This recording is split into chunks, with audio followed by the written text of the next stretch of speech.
Direktur Pelaksana Bank Dunia Mari Elka Pangestu mendorong pemerintah Indonesia untuk melakukan diversifikasi pasar ekspor agar tidak tergantung kepada Tiongkok.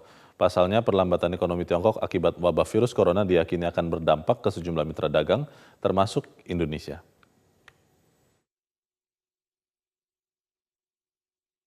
Wabah virus novel corona diprediksi akan menjadi salah satu faktor penekan pertumbuhan perekonomian global.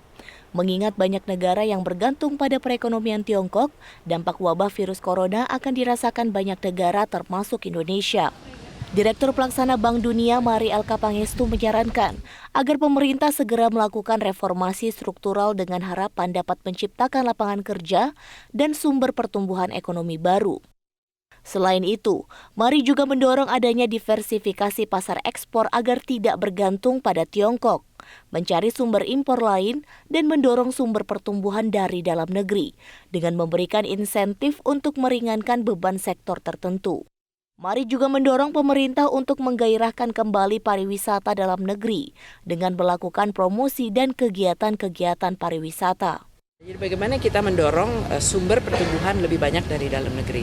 Nah ini bisa dengan melalui insentif, melalui subsidi, atau melalui menciptakan event-event. Kalau pariwisata misalnya menciptakan event untuk bisa membantu sektor perhotelan dan restoran dan makanan ya.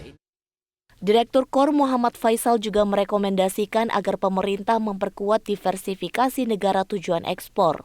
Bersamaan dengan itu, pemerintah juga didorong untuk meningkatkan proteksi negara mitra, serta integrasi bauran kebijakan fiskal, moneter, dan sektoral. Faisal juga menyarankan agar pemerintah menjalin kerjasama ekonomi dan kesepakatan dagang secara terukur. Contohnya adalah bagaimana kita melihat pasar yang lain, yang non-tradisional seperti Timur Tengah. Nah ini contohnya pada ekspor furniture antara kita dengan Vietnam. Bagaimana melihat pasar ekspor Timur Tengah? Mungkin Timur Tengah dari sisi besaran pasarnya tidak sebesar China, tapi hambatan perdagangannya jelas jauh lebih kecil.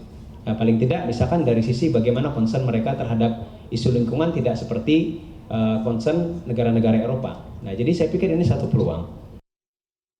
Perlambatan ekonomi Tiongkok akibat virus corona sudah diprediksi sejumlah lembaga jasa keuangan dunia.